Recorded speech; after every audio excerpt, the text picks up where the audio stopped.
Alright, yo mga kapatid. Magandang hapon, gabi o umaga. Anong oras nyo man ito mapanood mga kapatid? Magandang araw sa inyong lahat. Meron na naman po tayong panonoorin na reaction video at opinion. Ang ating opinion, reaction video na rin syempre. Yon, galing ito kay Sir Badong Arat Hiles Vlogs. Mga kapatid, nasa description niyan, i-subscribe niyan dahil nag-aatid po yan ng balita patungkol po sa ating Pilipinas kung mahal at reaksyon. Kasi nakalagay dito, Clavio, daig pa si Claire sa paninira sa Duterte. Ay me, alam mo na adiktos, bakit niligawan nyo si BP Sara Inday? Yan po mga kapatid ang ating bibigyan ng reaksyon at opinyon na galing kay Sir Badong. Naisip ko nga mga kapatid, hindi, kay Arnold Clavio muna tayo, no? Siguro baka love na love niya ngayon yung BBM, kaya ganyan siya. Dati ayaw niya kay BBM eh. Alam niyo yung sa usapang sulo, di ba? Wala namang sulo, no? Parang kasama si Ed ba yun? Ewan ko, basta sa TV5 din yan eh. Pero kasama rin ito na bumabatikos po kay PBBM sa pagkakaalam ko. Correct me if I'm wrong, baka naman ako mali. Pero nasubaybayan kasi natin noon yung Uniteam. Kakamping din ata to eh. Si Clavio, si Sir Clavio, idol ko yan pag sa pababalita. Pero pag pumapasok siya sa politika, nakikain ko yan ako, mamen. Hindi, idol ko yan ako. Seryoso po, sir. Idol kita mo na pagkabata ko, ikaw na nakikita ko, Igan. Pero sa pagkakataon na to, hindi naman pwedeng laging Igan. Lagi na lang tama lahat ng sinasabi mo. Dati binabanatan mo, PBBM. Diba? Dati medyo, pasaring-saring lang naman, hindi naman eksakto, no? Pero, ngayon nakaupo na, ayaw mo ng banatan, BP Sara ka rin? Babanatan nyo rin mga Duterte? Wag ho ganon, sir, wag ho ganon. Yun lang ang aking reaksyon kung meron talaga siyang nasabing hindi maganda. Para sa akin, magbalita na lang siya, hindi yung daldal siya ng daldal. Kasi the more na kinakampihan nyo itong administrasyon, para sa akin lang naman, nagiging mukhang kabobohan ng inyong ginagawa. Hindi kayo yung ginagawa ninyo.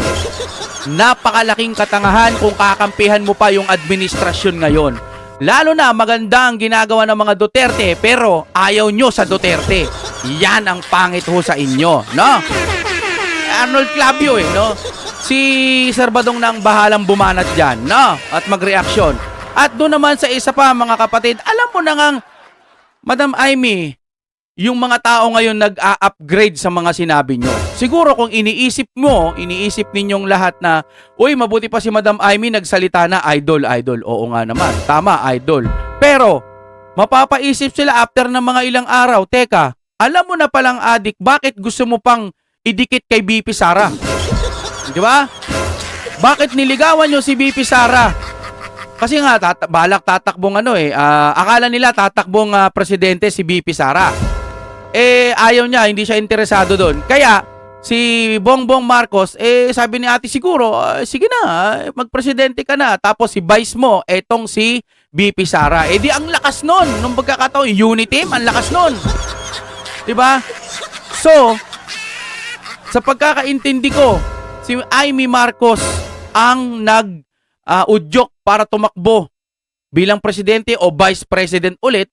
Itong si Marcos nung panahon, kasi naikwento niya yun no? Naikwento niya yun ng mga panahon na yun. Ma'am, alam nyo palang aadiktos. Alam nyo palang gumagamit. Pero bakit nyo pa rin isinulong? Kasi magbabago. Hindi. Yung iba nga dyan di ba? Ikaw ay parang pa lang, papasok ka ng trabaho, di ba? Kailangan ng medical, kailangan kung drug test, di ba? Yung pa kaya yung may pinakamataas na posisyon sa gobyerno. Tapos magpapa-drug test ka lang? Ayaw mo? Kasi parang sinasabi mo na rin na, dehado ako nito pag nagpa-drug test ako. Ganun ang iniisip ng mga tao. Madam Amy, alam mo na palang ganun. Bakit ipinatakbo mo pang presidente yan? Ayan po ang ating panonoorin na galing sa ating Kuya Sir Badong. Kung ready na kayo. Kung gusto nyo naman ng mura na at mabilis na internet, nandito na ang Fiber ni Juan. Maaasahan, kaya tawag na. Baka meron na sa inyong lugar ang Fiber ni Juan. Alright. Hindi po natin hindi po natin palulusutin itong si Ate Amy, si Manang Amy, dahil sa kanyang sinabi na addictus ang kanyang ading. Alam mo na. Alam mo ng addictus. Nanligaw pa kayo. Yan po yung binabanat po ni Attorney Harry Roque. May ano ka rin, no? Tama, dapat po talaga natin tignan with caution. No? Sinasabi po natin na si Amy Marcos po ay tayo po ay sabi natin yung mga manggagamit, gagamitin din natin. Pero with caution po tayo, lagi po nating ipapaalala sa inyo na ito pong Amy Marcos na ito ay true-blooded mangga talaga to, no? Kung babalikan po natin mga kapatid, baka nakakalimutan lang natin, no? Alam niya na pala, bata pa lang daw. Ay yan na po ang problema nila kay BBM. Bakit nanligaw pa kayo? Alam naman natin po ang sagot din diyan. Yan po paglilingkod natin. Si Arnold Clavio po, grabe po tong Arnold Clavio na to, no? Kung papansinin po natin, marami po nagsasabi na wala na pong mas wars dito kay Auntie Claire sa paninira sa mga Duterte. Aba, mali po tayo dyan. Dahil ito po, si Auntie Claire po, si Auntie Claire po ay daig ni Arnold Clavio pagdating sa paninira. Kasi si Auntie Claire, kung hindi mo tatanungin ng tungkol sa Duterte, hindi makakapanira eh. Si Arnold Clavio po, unprovoked, no? Araw-araw naninira sa mga Duterte. At alam nyo po, ito pong paninira niya sa mga Duterte, ito po ang laman ng mga bayarang media, no? Pare-pareho po sila. Kaya po natin tinutukoy si Arnold Clavio. Alangan namang si Ayub Kaluli. Ang i-quote po natin, hindi naman natin kilala, pare-pareho yan. Samantalang si Arnold Clavio, alam po natin taga GMA7, no? Maraming followers. Ayan, kaya importante po na nilalantad natin tong mga bayaran media na to. Ano po yung isa po yan sa mga kay Arnold Clavio po natin unang narinig yung Ramon Ang na yan, no? Yung gusto nilang palayasin si BBM pero ayaw nilang paupuin. Alam nyo kung may mga totoo yung sinasabi ni Arnold Clavio at ng mga media na to, sa Abante ko nabasa yan. Kung totoo po yan, aba, ipakulong nyo yung mga negosyante na yan. Mga lumalabag sa saligang batas ng Pilipinas. Hindi po ubra yun na sila-sila na lang. Hindi mga elect ng tao. Ang gusto nilang paupuin ay yung mga pagpapasyahan na lang po ng mga oligarko. Hindi po pwede yan. Kinakailangan, hindi na sila nasihan na sila po ay mga kingmaker. Alam niyo po yung mga oligarko natin, kingmaker po yan. Ibig sabihin, yung mga pinopondohan po nila, yun po mga nananalo. Kasi ang hirap pong manalo sa Pilipinas na wala kang pondo eh. Ngayon, ang gusto ninyo, ang gusto po ninyo ay mismong, kayo na mismo ang uupo. Hindi ko po sinasabi na si Ramon ang ano niyan. Pero si Ramon Ang po ang tinuturo nilang gusto nilang umupo. Kasi nilinaw na ni Ramon Ang yan, na hindi siya papasok ng politika. Pero yung nagsusulong po niyan, yung nagpo-propaganda po na dapat negosyante na lang ang umupo, ay dapat ipakulong po yan. Tsaka yung mga nagpapakalat, po siya, ang init nyo sa mga vlogger eh. Pag yung vlogger merong na-discuss na fake news, biktima lang din yung mga vlogger, po siya, kagad-kagad. Huhulihin nyo, kagad-kagad, may kaso. Pagdating sa mga oligarko, sa mga negosyante, wala lang. Putot nyo. At ang pinakamasakit po ngayon, no? Masyado tayong tutok sa 2025. Ito po, nabubulgar na po yung mga ginawa nila noong 2024. Mas malupit po. Yung 107 billion na PDIC budget ay nilagak din po nila sa flood control program. Paano naman yung pinagbentahan ng ginto? Baka flood control din yan. Paano po yung sa PhilHealth? Baka flood control din po yan. Yan po ang mga pag-uusapan natin. Kaya po, ngayon po, ang resulta niyan, ang mga Pilipino po ay naniniwala na ang pinakakorap sa lahat po ng gobyerno ng Pilipinas. Ang pinakakorap po sa lahat ng naging gobyerno o administrasyon ng Pilipinas ay ang administrasyon ni BBM. Tinalo na po ang kanyang administrasyon 21 years ng kanyang ama. 3 years ni BBM, na-break na po ang record ng kanyang ama bilang pinaka-corrupt na administrasyon. Dapat pala may mga pinapalo ako para bibili nga ako ng yung mga patengteng. Yan po mga pag-uusapan natin, pero bago yan, kung bago ka pa lang dito sa ating channel, mag-subscribe ka na. Dahil ito lang ang tanging channel na may kinikilingan, may pinapanigan, una sa balita, huli sa impormasyon, kaya ano pang hinihintay nyo? Pok-pok, ay pindot na.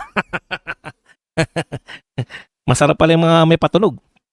Okay, pag-usapan na po natin, no? Ano ba unahin natin? Kahit na ano na po, kung ano na lang nauna rito. Eto po baka magulat. Maganda po to sinabi ni Congressman Kiko Barsaga. Kailan ako maniniwala na anti-corruption si Marcos? Pag napakulong na niya, sarili niya. Oy, bigyan niyo na pamalo to si Congressman Barsaga. Ang husay naman. Ayan po, mga kapatid. Ayan, kung pakulong niya raw ang sarili niya, maniniwala si Congressman Kiko. Eto na po tayo, eto yung sinasabi ni Attorney Harry Roque, dating Spox. Sabi po ni Roque kay Senator Marcos, kung alam niyang bangag si BBM, di na dapat siya naging promotor ng Uniteam. Ako po ay naniniwala dyan, no? Kaya, sa akin po, alam niya na talaga kay dapat dating hindi na siya Spox, naging pakinggan po promotor ng muna Unity. natin. Yun ang totoo niyan. Unahin ko na po yung mga naging mabibigat na pahayag ni Wag Senador na. Amy Marcos doon sa Wala INC pala akong rally. pandinig. Wala pala ako earphone eh. Kaysa maghagila pa ako ng earphone. Yan ang mahirap pag mga lipat ka ng lipat eh. Okay. Ayon po kay Roque, yan po ang naging pahayag ni dating presidential spokes Harry Roque. Tungkol po sa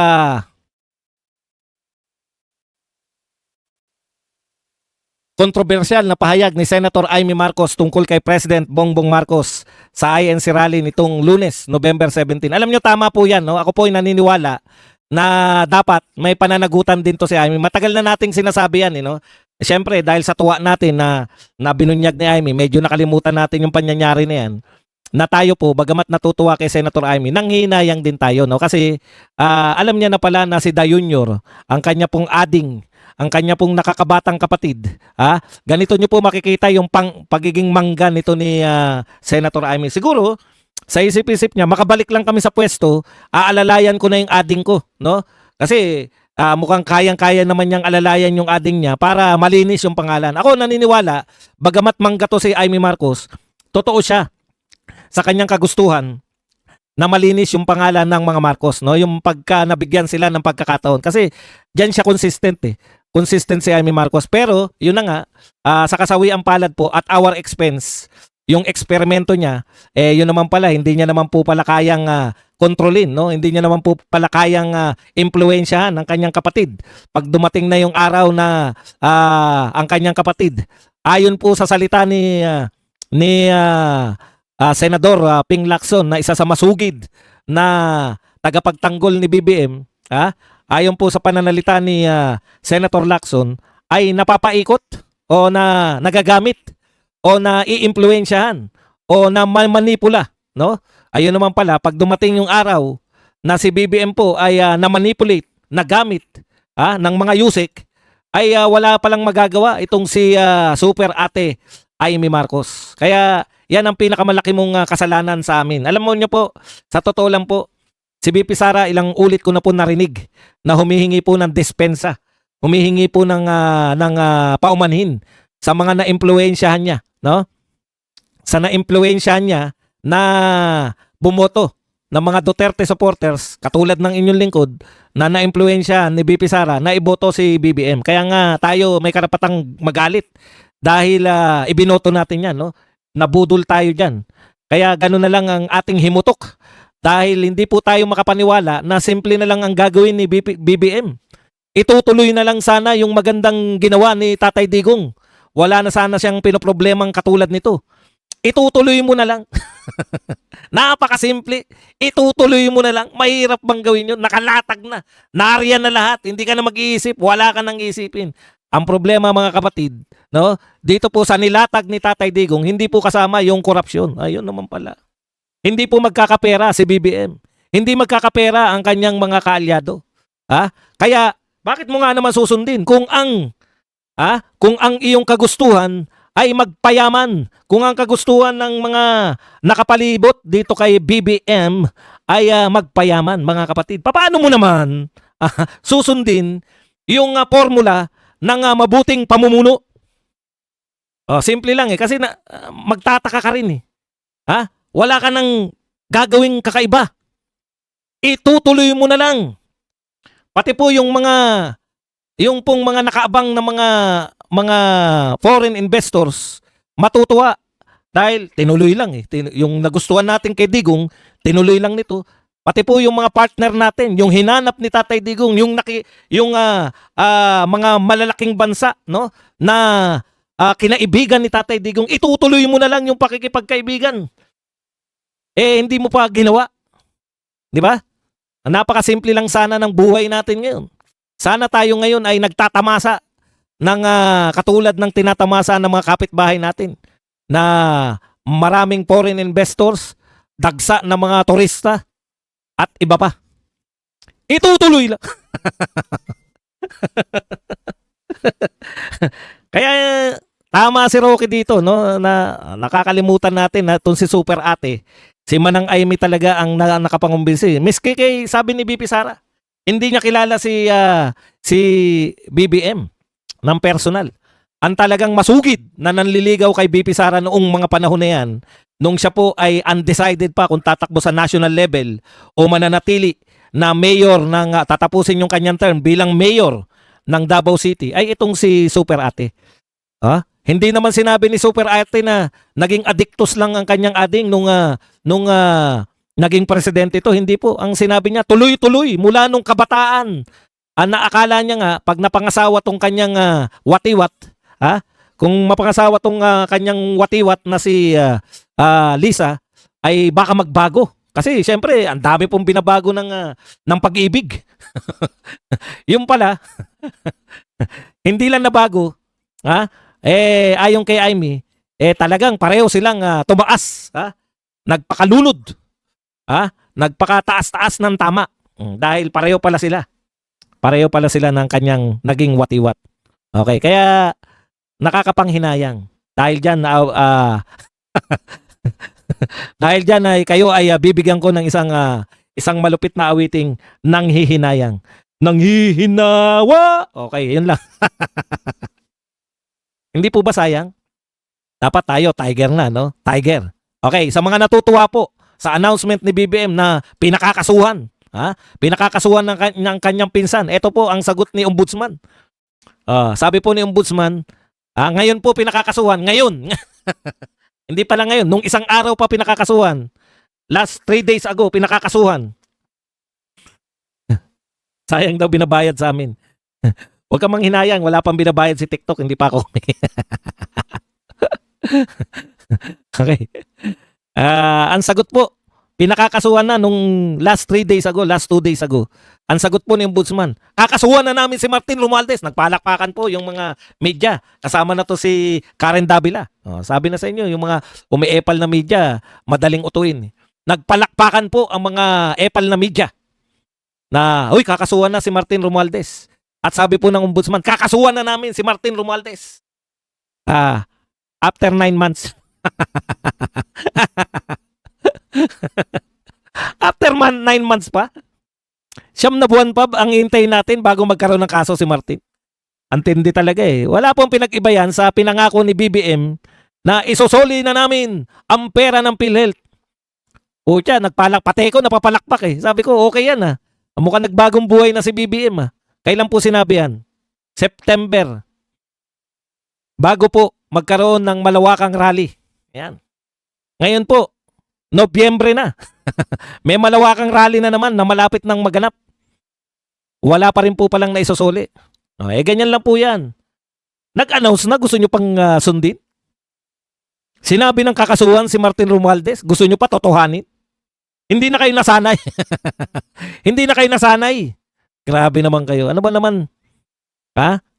Hindi pa ba kayo sanay? Sabi ng isusoli ang pera.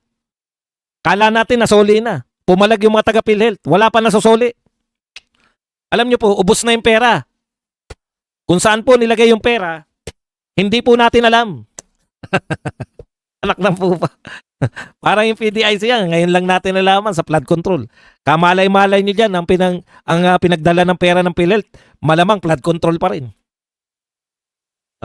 Hindi nila masabi kung saan napunta yun sa... Akala natin hawak lang eh. Akala natin pera pa eh. Kaya nung sinabing sasoli, uy, nariyan pa pala. Yung pala wala na. Ganyan lang din po yan. Kakasuhan na si Martin. After 9 months pa raw, sabi ni Boying. Baka nakalimutan nyo na si Martin. 9 months. Naitago na lahat ni Martin ang dapat itago. 9 months. Baka pati lahat ng mga, kung may mababawi pa tayo sa mga mansyon, kasi mahirap itakbo ang mansyon eh. Baka pati mga mansyon na ibenta na within 9 months. Baka pag inimbestigahan nyo na, pag kinasuhan na si Boeing, maawa pa tayo dahil pulubi na. At dahil dyan, eto po, lumabas. Ngayon, kalalabas-labas lang po ng SWS survey, naniniwala po ang lahat, ang mga tao sa Pilipinas, ayan, na 84% nagsasabi na ang gobyernong ito ay kurakot. Ang tindi. May nagsabi rin naman na kurakot si Duterte pero 41% lang. Wala pa sa kalahati. Ito po, ang sumunod po, Estrada, Arroyo, Aquino. Panay Magna. Aquino III. Yan po ang mga nagsabi na pinakakorap. Siyempre, hindi pa buhay itong mga tinanong na to nung panahon ni Marcos Sr. Pinakakorap po, ayon po sa persepsyon ng mga tao sa Pilipinas, ay ang gobyerno ni BBM. Congratulations! Ang galing! Basta lahat ng record, pinakamasasamang record, hawak po yan. Hawak po ni BBM. Napakahusay. Palakpakan naman natin. Primitive. Di palo lang. Di palo lang yung... Ay, tama po yan. Alam nyo po, kami, nung kami ay bagong ano pa lang dyan sa Pampalay, nakabili kami ng bike. Yung pala nakaw. Bawal po. Bawal pong bumili ng mga nakaw. Kaya dapat po, tama yung sinasabi rito, dapat kasuhan din yung mga bibili ng mga, paano sa Diskaya? Pina-auction. Pina-auction yung mga, ano nila, mga, anong tawag doon, mga sasakyan. Dapat, bawal din yun, di ba? Galing daw sa nakaw yun. Bakit nyo pina-auction? Mahirap talaga tong gobyerno na to. Okay, ito, susunod po. Aba, ito po, isa pa pong makapalang kapal mooks nitong si Angara. Involved na ha. Hindi raw po siya magbibitiw. Ayan. Hanggat ang presidente po ay nasa kanya pa rin. Hoy, magano naman kayo sa TikTok. Tap naman kayo diyan. Mag-tap naman kayo. Para masayahan tayo. Heart lang po tayo diyan. Batong ba't na ako tumigil dito sa TikTok na to? Tsaka yung magpaparegalo dyan, huwag kayong mahiya. Okay. Hindi naman seryoso, sabi ni Angara, kaya hindi siya magbibitaw. Hindi naman seryoso yung akusasyon against me kasi hearsay. Pangalawa, tindi wala naman transaksyon na binanggit. Antindi mo talaga.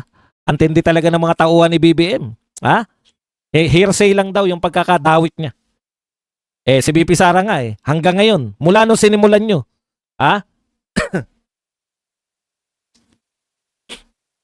mula nung sinimulan ninyo yung pag-aakusa na may anomalya sa confidential fund ni BP Sara, hanggang ngayon wala pa kayong akusasyon. Buti nga sa'yo, hearsay lang Kay BP Sara kahit hearsay wala Kinungklud lang nila. Ayaw mong ipaliwanag malamang meron kang anomalya dyan. Pag hindi mo pinaliwanag yan, may anomalya ka. May anomalya ka kasi hindi ka nagpapaliwanag. Utang, kahit na hearsay, wala Isosoli naman, Boss Badong, ang gagamitin na yung uutangin na trilyon. Tayo pa rin magbabayad, pati yung sa PDIC na sakaling isa sa uli. Akalain nyo? Hindi po isosoli yun. Ginastos na yung pera ng PhilHealth at babadgetan na lang, iuutang na lang para matuwa tayo. Ito, babayaran na. Dapat ang tawag, hindi isosoli. Dapat babayaran. O kaya, iuutang. Di ba? Buti nga sa'yo, pwede mong tanggihan. Hearsay lang yan. Wala namang katotohanan yan dahil hearsay. Kay BP Sara nga, puta, in-impeach nyo Ni hearsay, wala Alam nyo yung hearsay? Pinagbibintangan ka o sinasabi na ikaw ay dawit. O, idinadawit ka. Pero hanggang ngayon, wala pong nagsasabi na ninakaw ni BP Sara yung confidential fund. Ano lang ang laging sinasabi? Hindi maipaliwanag. O papapitpit ko po yung nag-iisa kong Yagbuls. Pag mayroon pong government agency na nagpaliwanag ng kanilang confidential fund. Ang ibig pong sabihin, thank you very much. Nakalimutan natin si Noel Abalos. Thank you very much, Noel Abalos sa yung pakulay, pakape. Ibig sabihin, Wala po talaga nagpapaliwanag ng confidential fund dahil confidential nga. Di ba? Pag pinaliwanag mo yung confidential fund sa publiko, pwede kang kasuhan dahil confidential eh. Binulgar mo. Naintindihan nyo po? Hindi po binubulgar ang confidential. Kaya sigurado ko, magpapapitpit po ako ng dati isa't kalahati pa yagballs ko eh. Ngayon po, nag-iisa kong yagballs. Ipapapitpit ko kung merong government agency na magbubulgar kung saan nila ginamit ang confidential fund. So sa simula't simula pa lang, hindi po hearsay yung ginagawa nila kay BP Sara. False accusation. Iba po yung hearsay. Ang hearsay, ayon kay ganun, ikaw ay sangkot. Ayon kay ganyan, nabigyan ka ng parte. Oh, meron pong akusasyon sa iyo. Hearsay nga lang. Kasi yung nag-akusa, narinig niya lang sa iba. Ganun po yung hearsay. Ito po, putya hindi eh. Hindi po hearsay. Wala talaga, as in wala. Sige, punta na po tayo sa iba. Ito po, 'di ba, kamakailan lang po sinabi ni Kiko M. Pangilinan. Sabi niya, mas mataas daw, yung impeachment court kaysa sa Supreme Court. Sinagot po 'yan ng dating Justice, former Supreme Court Associate Justice Attorney Noel Jimenez Tiam. Ito po ang sagot niya dito sa sinasabi na mas mataas daw po ang impeachment court kaysa sa Supreme Court. Kaya nga Supreme Kiko, ilapit mo nga ulo mo. Para mahimas natin yan.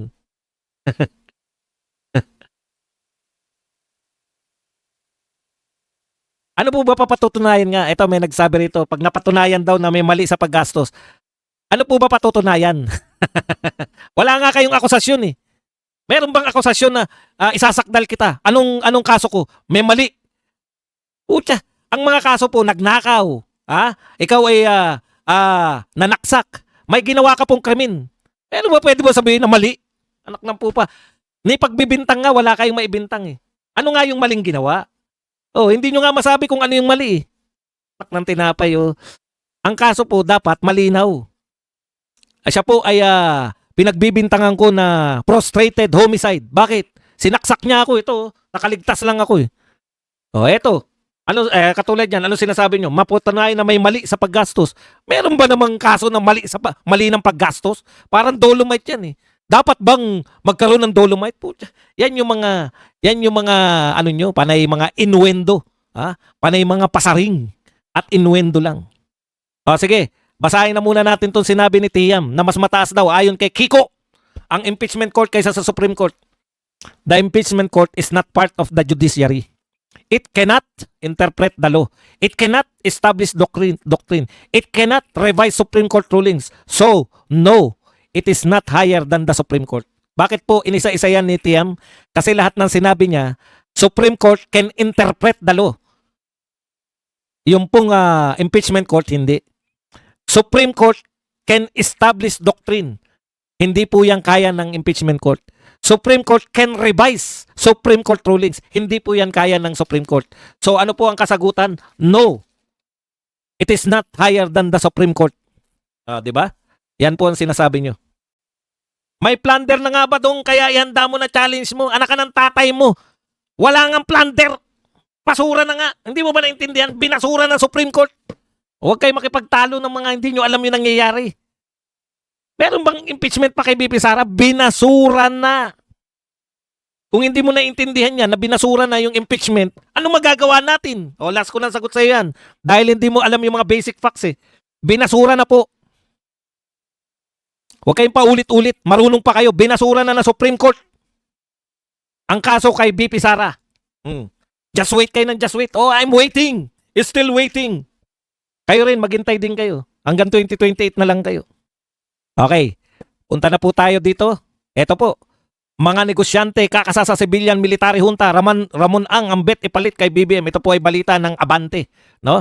Nagkakaisa ang mga bigating negosyante sa Pilipinas na si ultra-bilyonaryo Ramon S. Ang dapat mamuno sa bansa sa ilalim ng civilian military junta sakaling lalong lumala ang flood control corruption scandal sa administrasyon ni Pangulong Ferdinand Marcos. Ayon sa source ng bilyonaryo, ito yung source na yan at saka yung nagkakaisang bigating negosyante sa Pilipinas na pabor na si Ramon Ang, dapat yan hulihin.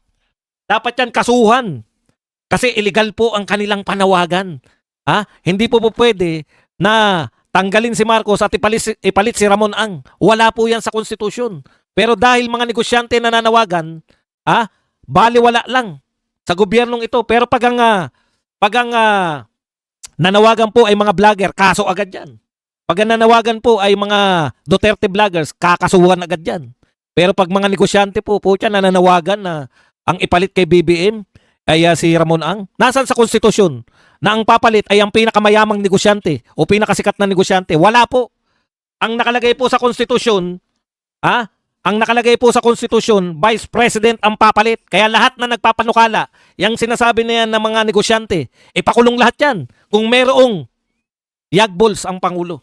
Kaso, hindi niya kaya yan, mga negosyante yan. Hanggang vlogger lang po ang kaya nila.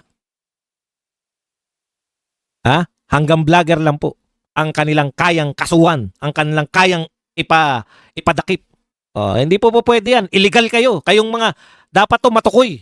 Matukoy tong mga sinasabi nilang mga negosyante na to na nagkakaisa na gusto nila si Ramon Ang. Matagal na natin nabasa kay Arnold Clavio yan. Kasama talaga to si Arnold Clavio sa lahat ng mga mga pagkilos na illegal. Illegalista ka, Arnold Clavio.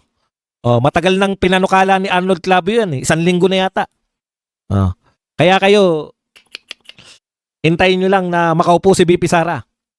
Yung mga illegal acts ninyo, may patutunguhan yan. Tapos mga iimbestigahan nyo yung mga nagrarally. Una, lantad yung rally, hindi po tinatago yan. Yung panawagan po sa rally, lantad. Ang daming pulis dun. Sinasabi po nila yan, kaharap ng mga pulis, hindi po sila patago. Sumisigaw ang mga tao sa rally ng yung sinisigaw nila. At ang rally po ay ginagarantihan ng konstitusyon. Ngayon, papaimbestigahan. Kasi mga foreign daw ang mga nag-finance ng rally. Galing daw sa ibang bansa, mga foreigner. Nagpapahuli sa mga mamamayang Pilipino. Pinahuli nyo si Tatay Digong. Foreigner yun. Hindi ba yung ICC? Hindi naman sa atin yan. Foreign yan. Bakit pinapayagan nyo yung ICC? Pinapag-hotel nyo pa. Dito sa Pilipinas. Bakit ganun? Pagpabor sa inyo, lahat ng illegal, pwede. Pati mga panawagan na negosyante na lang ang papalit kay Marcos, wag na si BP Sara. Hindi po pwede yan. Dapat imbestigahan yan si Arnold Clavio, itong mga taga-Abante, lahat ng mga media na nagpapanukala niyan. Ipasara na lahat yan.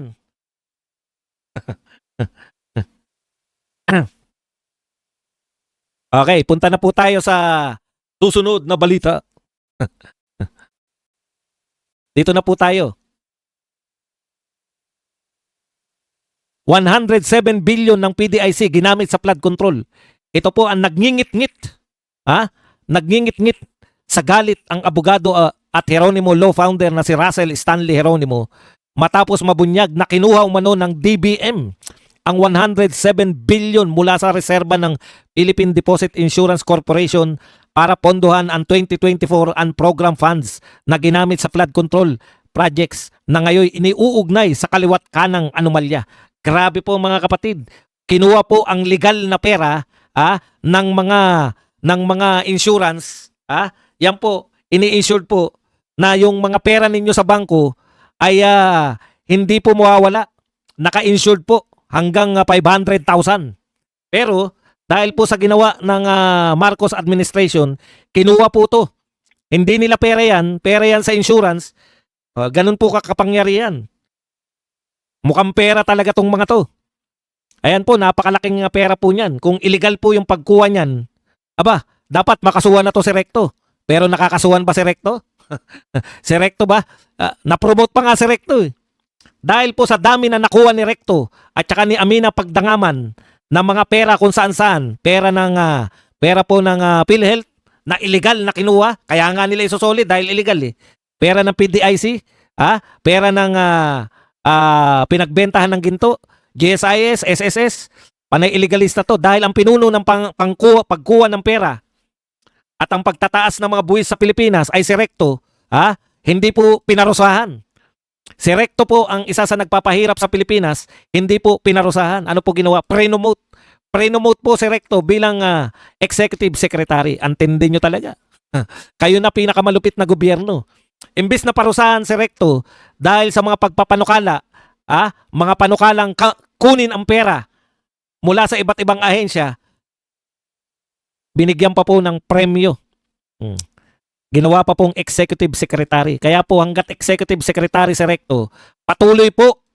Baka ang isa pong epekto niyan, baka hindi na po maibalik yung pera ng PhilHealth. Magpakailanman, magpasawalang hanggan. Siya nawa, amen. Okay. Punta na po tayo rito bago tayo maubusan ng oras. Iyugyug na natin to si Arnold Clavio, ang pinakamakapal pong muka na mga periodista, mga media.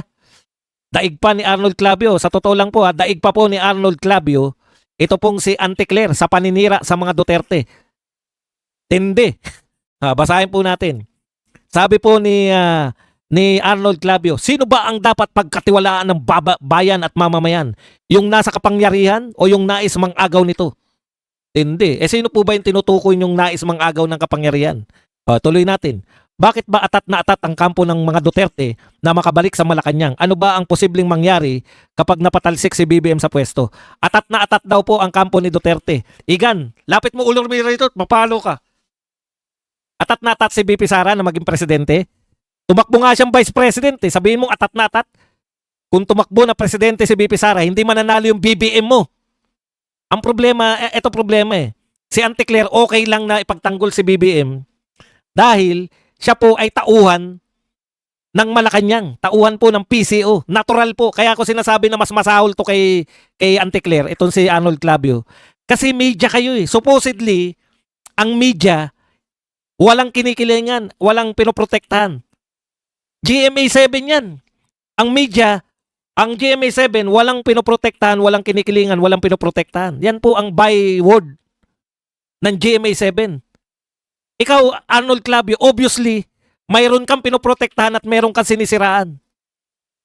Kung kay Auntie Claire, galit na galit yung mga tao, trabaho ni Auntie Claire na ipagtanggol si BBM. Ikaw, Arnold Clavio, trabaho mo maging parehas. Ang media, itong GMA7, makapal ang mukha nyo. Akala ko naman si Jessica Soho, talagang anti-corruption na. Di ba? Noong nakaraang araw, binati-bati ko pa. Pabasa-basa ko, yung pala. May pinopromote lang na pelikula si Jessica Soho. Kaya pala lumantad at naging anti-corruption dahil nagpo-promote ng KMJS, Gabi ng Lagim. Naisahan ako dun na. Kaya pala nag-aas ng anti-corruption si Jessica Soho na napakatagal na panahon ng may KMJS. Yung pala, nagpo-promote lang ng pelikula na Gabi ng Lagim. Anak ng tinapay, naisahan si Badong. Natuwa pa naman ako sa wakas. Ma'am Jessica Soho. Kaya nagtataka ko, number 1, na protector ni BBM at ni Martin Romualdez, si Arnold Clavio. Tapos yung pinaka-head niya, si Jessica Soho, anti-corruption. Bakit kako nariyan pa si Clavio? Yun naman pala, nagpo-promote lang ng pelikula. Kala ko, anti-corruption eh. Ang kapal ng mukha mo, Arnold Clavio. Atat na atat daw yung Duterte na makabalik. Eto raw ang mangyayari. Kaya ang sinasabi ni Clavio, mas malala pag pinalitan si BBM. Clavio, sarap mong iuntog. Antindi mo, Clavio. Awang-awa ako sa'yo nung ikaw ay na-ospital eh. Alam ko na ngayon kung bakit. Alam mo, sa totoo lang, Clavio, magtap-tap kayo dyan, mga nilalang dyan sa TikTok. Kayo naman po sa, mag-likes lang po tayo. Paalala lang natin. Mag-likes lang po tayo. Hindi po masama mag-likes. Kung gusto nyo lang tong pinanonood nyo, kung ayaw nyo naman tong pinanonood nyo, ano pang ginagawa nyo rito? Ito po, inisa-isa po ni Arnold Clavio, bakit mas maganda pa raw ngayon? Okay, silipin natin ang posibleng maganap batay sa isang bangungot. Antindi, no? Bangag ka rin ba? Yung isa, tagapayo niya, mga namayapa na. Ito naman, pinagbabatayan niya ng paninira sa mga Duterte. Sinisiraan niya mga Duterte dahil siya ay binangungot. Ito raw po, si BP Sara ang Pangulo. Bakit po mas masama kung si BP Sara ang Pangulo? Ginoong Clavio, bakit naging mas masama kung si BP Sara magiging Pangulo? Ikalawa daw, lusot na si BP Sara sa issue ng confidential fund. Ano ba issue sa confidential fund? Ano issue? Ano issue? Ano issue? Namaril. Lintik ka. Kahit wala namang issue, gumagawa kayo ng issue. Ano ba issue dyan sa confidential fund? Sabihin mo muna na ninakaw yan. Hindi nyo nga masabi na ninakaw ni BP Sara yung confidential fund eh. Ano issue? Hindi pinapaliwanag? Papapitpit ko ang natitira kong kaisa-isang yagballs pag merong ahensya ng gobyerno na may confidential fund at nagpaliwanag. Wala. Bakit? Hindi po yan pinapaliwanag. Okay. Bawal pong ibulgar kung saan ginamit. Ikatlo, lusot na si Senator Marcoleta sa issue ng SOSE. May kaso ba si Marcoleta sa SOSE? Sige, harapin mo. Bakit hindi mo igis si Marcoleta? Nang matuyuan ka ng dugo. Ikaapat, lusot na si Chis Escudero. Hindi po namin kaano-ano si Chis Escudero, si Joel Villanueva, si Jingo Estrada. For your information, Clavio, wag nyo kami binabaliktad. Don't ask. Nung panahon na binubulgar ni Agent Morales, tandaan mo, Agent Morales, binubulgar niya na siya yung aaresto sa kanya yung siya yung gagawa ng para maaresto yung mga nagdodroga dun sa di umano ay lugar ni Maricel Soriano. Yun, yung iniimbestigahan ni Bato. Si Bato po ang chairman nun. Iniimbestigahan. Natarantay ang mga yan dahil binubulgar na yung kasama ni Maricel Soriano ay eto ngang sila kasama si di umano si BBM. Sumugod yung mga hindi miyembro ni Bato. 'Di ba? Yung Senate President dati. Walang nagawa para mapigilan si Bato. Sumugod si Chis Escudero tsaka si Jingoy Estrada para mapigilan yung ginagawa ni Bato. Naalala niyo yan? Hindi namin kakampi ang mga yan. Wala kaming pakialam. Ipakulong nyo si Chis Escudero kung nagnakaw. Kakampi nyo yan. Waiter ni First Lady yan.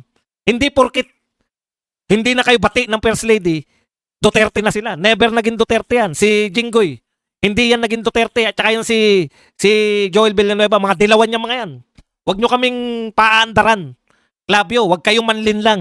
Hindi Duterte yung Chis Escudero, Joel Villanueva at Jinggoy Estrada nyo.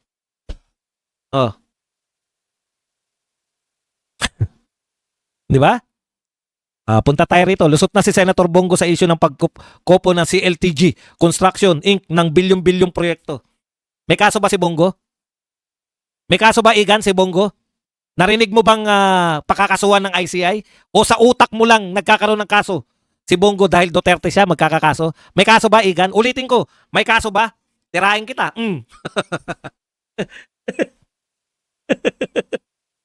Kahit walang kaso, kunwari, lusot. Bakit lulusot? Wala namang kaso si Bongo. Bakit lulusot? Kita mo? Kasi nga bangungot niya raw to. Dito raw siya babangungutin. Ito pa. Uuwi si Harry Roque at pamumunuan ng PAGCOR or PCSO. Ang tindi mo talaga, Igan. Simple-simple, no? Talagang ano to? Baka ikaw ang gusto mong mamuno sa PAGCOR at PCSO. Galit na galit si Igan, no? Grabe. Galit na galit. Okay, susunod. Pipiliting makauwi rin si dating Pangulong Duterte. Di mabuti. Diba? Yan po ang pinakamaganda. Kailan pa naging masama na pauwiin mo ang mga Pilipino sa Pilipinas? Igan, masama bang pauwiin si Duterte? Alam mo, Igan, ikaw ang pinakamakapal na mukha sa lahat. Bakit mo minamasama na pauwiin ang isang Pilipino na pinakulong ng illegal sa ibang bansa? Sisingilin ka niyan. Pati mga anak-anak mo at apo-apo mo, sisingilin. Katulad ng paniningil ngayon sa mga kamag-anak ni Marcos Sr. Sisingilin ng buong lahi mo. Clavio, isusumpa ka ng mga... Okay, ikatlo, gaganda ang ugnayan ng Pilipinas at China. Ano pong masama? Clavio, ano masama ron? Clavio, ano masama sa pagganda ng ugnayan ng Pilipinas at China? Gusto mo hindi maganda ugnayan? Para sa ganun, hindi naman nagmumukhang tanga yung presidente na nagnanakaw ng handshake. Okay. Susunod, hindi naman gigipit ang China. Very good yan kung hindi na nang gigipit. Dahil kusa ng isusuko ng Duterte administration. Hoy, Clavio, makinig ka. 6 na taon. Matalino ka, Clavio. Hindi ka katulad ng mga loyalista na basta-basta. Matalino ka. Alam mo, nanungkulan si Tatay Digong, 6 na taon, ni 1 inch ng teritoryo walang nakuha sa atin. Di ba? Bakit mo ikakalat ngayon na ipamimigay na lang ni Duterte, ni Sara Duterte bigla ang West Philippine Sea? Matalino ka, Clavio. Huwag ka manlin lang. Makukulong si Pangulong Bongbong Marcos, First Lady Lisa Araneta Marcos. No comment ako dyan. No comment ako dyan. Tignan mo na lang ang sigla ko. Executive Secretary ulit si Vic Rodriguez. Sino may sabi? Close ba si Vic Rodriguez tsaka si VP Sara? Ang galing mo manghula. PCO head si Maluti Kaya. Ha? Bakit? Bakit naman? Kasi inaway niya si Anticler. Masyado kayong focus kay Anticler eh. Marami pong magagaling na tao ng mga pro Duterte. Si Tikia po, hindi po siya Duterte. Kahit siya, hindi niya sasabihin na Duterte siya. Huwag kang mangialam sa amin. Huwag mangialam ang mga walang alam. Presidential Legal Advisor si Torion o si Guanzon. Si Torion pwede, si Guanzon, dilawan siya. Hindi mo ba naririnig yung mga pronouncement ni Guanzon? Dilawan ako. Oh. Hindi ka pala marunong. Presidential spokesperson si Maharlika. Talaga? Talaga? Clavio? Talaga? Spokesperson si Maharlika? Talaga? Talaga? Attorney ba si Maharlika? Talaga, Clavio? Ah, talaga? Kahit po yung mga makamaharlika, alam nila na dapat attorney yung spokesperson. Si BBM nga, attorney pa yung spokesperson eh. Talaga, Clavio? Ang lakas mo. Tigil-tigil din ang kung ano man yung sinisinghot mo. Ang daming attorney. Ang gagawin mo yung spokesperson, hindi attorney? Talaga?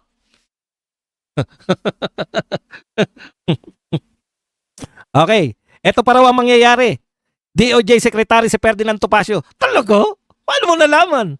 Senate President si Marcoleta. Pwede. Palakpakan tayo dyan. House Speaker si Kiko Barsaga. Talaga? Paano mo nalasabi? Ako makakiko ako pero hindi pa po siya bagay na maging House Speaker. Talaga? Ang galing mo tsumamba. Gandahan mo naman yung utak mo. Okay, ito pa raw ang mangyayari. Pag napalaya si Marcos, DOJ Secretary si Ferdinand Topacio, medyo ganun ako dyan. Kasi maraming attorney na magagaling eh. Baka ayaw din ni Ferdinand Topacio, di ba? Okay. PS ng DDS, paid vloggers at trolls. Talaga? May paid vlogger ang mga DDS? Sino-sino nga yan, Clavio?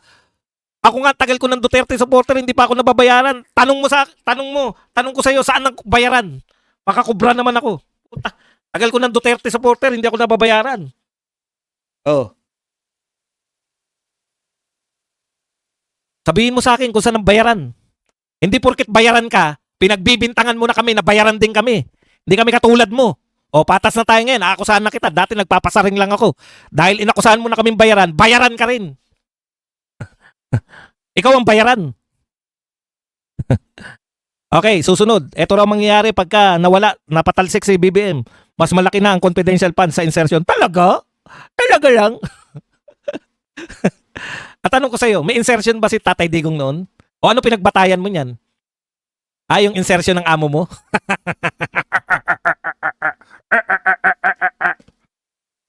Next, ito raw mangyayari. Pag napalaya si President Marcos, tuloy ang pagpapakalat ng misinformation, disinformation at fake news. Ikaw ang numero unong disinformation at misinformation at fake news. Susunod, absuelto lahat ng magnanakaw at talaga, absuelto mga amo mo, absuelto, utot mo. Tuloy ang pagnanakaw sa kaban ng bayan. Talaga? Kapag sunurin mo isa-isa, wala na pala para sa bayan at mamamayan, puro pa ng sarili. Utot mo, nakaranas kami ng 6 years ni Tatay Digong. Ang bunga, hindi lumalayo sa puno. Kaya malamang, ine-expect namin na another Duterte presidency will make Philippines great again. Magiging proud muli ang mga OFW. Pumunta ka sa ibang bansa, Clavio. Magpanggap ka at tanungin mo yung mga OFW kung sila ba ay proud bilang Pilipino ngayon. Yan ang sukatan natin. Hindi dito. Kasi dito, malakas ang mga katulad mong taga GMA7, malakas ang katulad nyong media na mang-impluensya. Lahat to pang-impluensya mo. Pumunta ka sa ibang bansa. Yung hindi kayang impluensya ng mga katulad mo, yung mga OFW na may sariling pera, yung kumikita ng marangal, yun ang tanungin mo. Proud ba kayo na maging Pilipino ngayon? Kaysa nung panahon ni Duterte, dyan mo makikita ang tunay na sukatan kung saan mas proud. Bakit OFW? Kasi ang OFW hindi yan nadadala sa mga ayuda. Ang OFW, nagsusumikap yan sa mga kamay nila, kumikita sila ng marangal. Yang mga OFW nasa ibang bansa, proud ba sila ngayon? Kaysa nung panahon ni Digong, yan ang gawin mong sukatan. Hindi yung ulo mong note pa. And with that, thank you ladies and gentlemen. Panahon na para naman tayo ay magbasa